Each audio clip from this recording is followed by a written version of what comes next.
সবাই ভালো আছো। তো আজকে বিকেল থেকে ব্লগটা শুরু করলাম। তো welcome back to PK family. তো পিকে ফ্যামিলিতে তোমাদের সবাইকে স্বাগত জানাই। তো আমার আরও একটা চ্যানেল আছে, সেই চ্যানেলটাতে আজকে দেখছি ভালোই সাবস্ক্রাইব হচ্ছে। তো তোমরা সবাই এইভাবে আমাকে সাপোর্ট করো, তাহলে আমি এগিয়ে যেতে পারবো। তো একা জীবনে যে কীরকম কষ্ট সেটা শুধু যারা একা থাকে তারাই জানে। দেখো আমার বাড়িতে কাজ করতে হয়, বাইরেও কাজ করতে হয়, এদিকে বাচ্চাকে স্কুলে নিয়ে যাওয়া, সব কিছু একাই সামলাতে হয়। তো নিজের যত্ন নেবো কীভাবে সেটাই বুঝতে পারি না। তো বিকেল হয়ে গেছে, তো আজকে দোকানে যেতে হয়নি, তার জন্য ভাবলাম কাপড়গুলো উঠিয়ে রোজ তো বড়ি উঠায়, আজকে আমি উঠিয়ে নিচ্ছি। তো এই কাজগুলো বড়ি করে, যেহেতু ও বিকেলবেলা বাড়িতে থাকে। তো আজকে আমি বাড়িতে আছি বলে আমি করছি।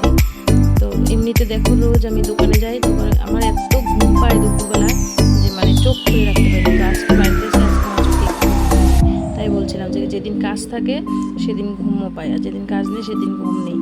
তো আজকে বাড়িতেই আছি। তো বাড়িতে থাকলে বরমশাইটা সেটা খাওয়ার জন্য ইসে করে বায়না করে। তো যেহেতু রোজ আমি বাড়িতে থাকি না, মাঝে মধ্যে একটু করে, তো পানি দিতেই হয়। তো কালকে কাঁঠাল এনেছিলাম, তো ভাবলাম কাঁঠালের বড়া বানিয়ে দেবো। তো দেখো এখন আমি জামা কাপড়গুলো সব ভাঁজ করে নেবো। শুকিয়ে গেছে সব কাপড়, যে গরম দিচ্ছে, বাইরে প্রচুর রোদ। এখন কে বলবো বিকেল 5টা বাজে।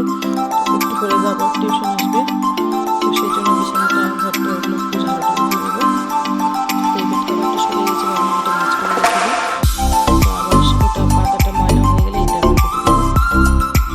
তো আমার মাথার চুল দেখো আজরানি কীরকম পাগলের মতো হয়ে আছে। তো যেদিন বাড়িতে থেকে সেদিন আলসি একদম, শরীরের মধ্যে ধরে কোনো কাজই করতে ইচ্ছে করে না। চুলগুলো গরমের জন্য আলো হয়ে আছে একদম। তো ফ্যান দিয়েছি তবুও গরম লাগছে। তো আমি ভয়েস দিচ্ছি আর ভাবছি কী বলবো, বুঝতে পারছি না, সেভাবে ভয়েস দেওয়া হয় না। তো এরপর আবার রাত্রে রান্না আছে। তো আজকে শনিবার বলে নিরামিষ। বাবু টিউশন আসবে, সেই জন্য তাড়াহুড়া করছি সব কাজগুলো। 5টা বেজে গেছে, তো 5টার দিকেই আসবে।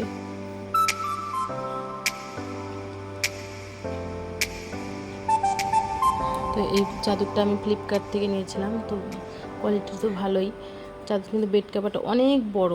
এটা আমার এত গরম লাগছে যে আমি চুলটা খুলে আর রাখতে পারলাম না, সেই জন্য বেঁধে ফেললাম। তো সবাই বলে আমার নাকি চুলটা অনেক ঘন। তো এটা আমি তো মাথায় ঠিকমতো তেলও দিই না, তারপরেও আমার চুলের গ্রোথটা অনেক ভালো। তো অমৃত হওয়ার পর তারপরেও অনেক চুল পড়ে গেছে। আগে আরও বেশি চুল ছিল, এখন চুল কমে গেছে মাথায়। তো এই জামা কাপড়গুলো সব আমি আলনায় ভাঁজ করে রাখবো। এত আলসি লাগছে, কাজ করতে ইচ্ছে করছে না। যেহেতু এই কাজগুলো তার মধ্যে আমার করাও হয় না, সেই জন্য ভালো লাগছে না করতে। তারপরেও করছি, কারণ যেহেতু ওর মেয়ে আসবে, ঘরটা একটু গোছায় রাখবো। তো এখন আলনাতে কাপড়গুলো সব ভাঁজ করে রাখবো। সেইভাবে বাড়ির কাজ করাই হয় না, যেহেতু বাড়িতে থাকা হয় না এই টাইমটা। তো সকাল থেকে তাড়াহুড়ো করে যতটুকু কাজ করতে পারি সেই কাজগুলোই করা হয়, আর বাড়তি কোনো কাজ করা হয় না। যেরকম দেখো উপরের জ্বালানাগুলো কত নোংরা হয়ে আছে, এইসব যে পরিষ্কার করবো সেগুলো করাও হয় না। অর্ধেক বেলা বাড়িতে থাকি, অর্ধেক বেলা দোকানে থাকি। বাড়িতে থাকি না বললেই চলে। তো একা একা থাকলে এরকমই হয়, কোন কাজটা করবো আর কোন কাজটা ছাড়বো বুঝতে পারি না। তো ওর বাবা বলে, অমৃতের বাবা বলে যে কাজের লোক এগুলো, কিন্তু খুব বেশি একটা কাজও না। কিন্তু আমার যেহেতু বাইরে যেতে হয়, স্কুল দোকান সব কিছু মিলিয়ে চাপ হয়ে যায়। শুধু যদি বাড়ির কাজ হতো তাহলে এত চাপের হয় না। সেই জন্য আমি আর রাখি না কাজের লোক, ভাবি এটুকু কাজের জন্য একটু কষ্ট করে নিই, সেই জন্য আর রাখি না। বেকার মাস গেলে কতগুলো টাকা যাবে, দরকার নেই, থাক। তো একাই কষ্ট করে নেবো। অমৃতটা আর একটু 2 বছর মতো গেলেই ও যখন নিজে স্কুল যেতে পারবে, তখন তো আমার চাপটা কমে যাবে, একা একা পড়তে পারবে যখন। তো এখন আমি বিছানাটা ঠিক করে নেবো, পড়ার টেবিলটা রেখে দিই।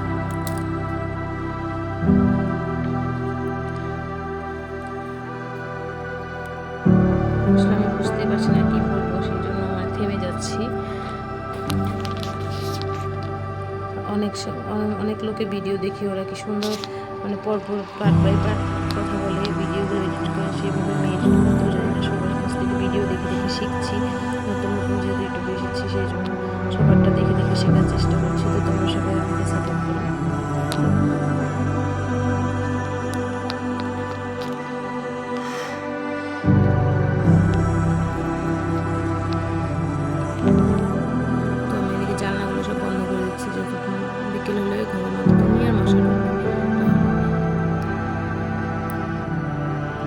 দেখো ঘুমিয়েছিল, ঘুমের থেকে উঠেছি, উঠানোর পর আমি বাইরে গেছি, বাইরে থেকে এসে দিকে বিছানার থেকে নেমে নিচে এসে আবার ঘুমিয়ে পড়েছে, মানে চোখে থেকে ঘুম যাচ্ছেই না।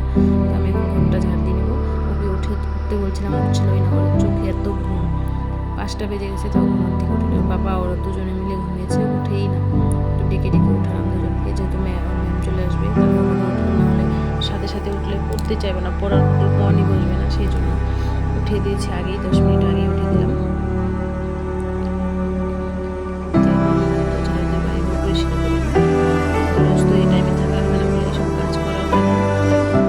রাত্রেবেলার পনির বানিয়েছি, যে পনিরটা জানো আমি বাড়িতেই বানিয়েছিলাম, ভালোই হয়েছে ফার্স্ট টাইম বানানো। আজকে যেহেতু শনিবার, সেই জন্য বাবা ওকে একটা হেলমেট কিনে দিয়েছে, দুটো হেলমেট এনেছে, একটা অন্যদের জন্য, একটা আমার জন্য। সেটাই বলছিল, ডোরেমনের হেলমেট এনে দিয়েছে। ও বলছিল চ্যানেলটাকে সবাই সাবস্ক্রাইব করবে। তো রাত্রেবেলায় দেখো সবজি করতে গিয়ে আমার হাতটা কেটে গেছে, অনেকটা কেটেছে, হাড্ডির মধ্যে লেগেছে একদম। তো ওই হাত নিয়ে রান্না করছি, আর কি করবো, কিছু করার নেই। তো সবাই ভালো থাকবে, গুড নাইট। তো সবাই বেশি বেশি করে সাপোর্ট করবে আমার চ্যানেলটাকে। Tata, bye bye.